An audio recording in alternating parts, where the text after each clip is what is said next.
এখন বয়স 7 দিন, কয় দিন? তখন আকিকা দিতে হবে। কে দিতে হবে? আকিকা দেন আপনারা নাকি কুরবানির জন্য রেখে দেন? হ্যাঁ, অনেকে রেখে দেয়, কুরবানির সাথে মিলাইয়া দিব। হ্যাঁ, ফিকহি মাসালা এটা জায়েজ আছে, কিন্তু উত্তম হচ্ছে 7ম দিনে দেয়া। কোন দিন মনে থাকবে আপনাদের? কততম দিনে আকিকা দিবেন? সবাই বলতে হবে কততম? কুল্লু গোলাম রহিনাতুম বিআকিকা তুযবাউ আনহু ইয়াউমা সাবিহি। 7ম দিনে আল্লাহ রাসূল সাল্লাল্লাহু আলাইহি ওয়াসাল্লাম ইমাম হাসান আর হুসাইন রাদিয়াল্লাহু তাআলা আনহুমা এই দুই নাতির আকিকা বিষ্ণু সাল্লাল্লাহু আলাইহি ওয়াসাল্লাম 7ম দিনে ছাগল দিয়ে দিয়েছিলেন। পড়েন সুবহানাল্লাহ। আনিল গোলামি শাতান ওয়া আনিল জারিয়াতি শাত। ছেলে হলে 2টা ছাগল, ছেলে হলে কয় ছাগল, মেয়ে হলে কয় ছাগল? দিতে রাজি আছেন তো? দিয়ে দিবেন। আকিকা দেওয়ার পরে সুন্দর নাম রাখবেন।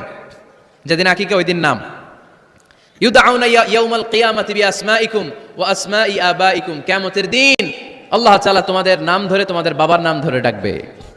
আল্লাহ বলবে মিজানুর রহমান ইবনে আলী আহমদ ইবনে জাইনুল আবিদিন, দাঁড়াও দাঁড়াও, বাবার নাম দাদার নাম বলে বলে আল্লাহ ডাকবে, দাঁড়াও।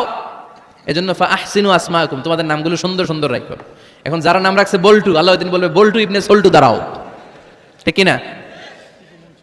তো বল্টু ইবনে সল্টু ইবনে জন্টু, তখন বল্টু সল্টু জন্টু, দাদা বাবার ছেলে দাঁড়াবে ওই দিন। তো এই কোটি কোটি মানুষের সামনে বল্টু নামটা শুনতে আপনার ভালো লাগবে? আল্লাহর হাবিব সাল্লাল্লাহু আলাইহি ওয়াসাল্লাম বলেছেন আহাব্বুল আসমা ইলাল্লাহ আব্দুল্লাহ আব্দুর রহমান। আল্লাহর কাছে সবচাইতে প্রিয় নাম হচ্ছে আব্দুল্লাহ এবং আব্দুর রহমান। সুবহানাল্লাহ পড়বেন না?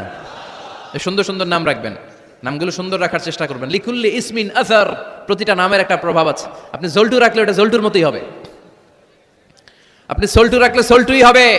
আর আপনি যদি রাখেন খালিদ বিন ওয়ালিদ, এটা খালিদ বিন ওয়ালিদের মতো বাঘের বাচ্চা হবে। এই জন্য নামের প্রভাব আছে, নামের impact and influence in your life এটা অনেক বেশি। সুন্দর সুন্দর নাম রাখবেন। 7ম দিনে সর্বশেষ কাজ হচ্ছে বাচ্চার মাথার চুল হালাক করে দিবেন, শেভ। ডাক্তাররা যদি সাজেস্ট করে যে না বাচ্চার মাথা এখনো শক্ত হয় নাই, তাহলে করবেন না, সামান্য ট্রিম করে দিবেন। এই চুলগুলো ওজন দিয়ে এই পরিমাণে রূপা বা কিছু টাকা পয়সা দান করে দিবেন। আপনার বাচ্চারে সেফ রাখবে কে? ফাতেমা রাদিয়াল্লাহু তাআলা আনহা ইমাম হাসান রাদিয়াল্লাহু তাআলা আনহুর জন্মের পরে 7ম দিনে চুল কেটে চুলের ওজন পরিমাণে রূপা আল্লাহর রাস্তায় দান করেছিলেন।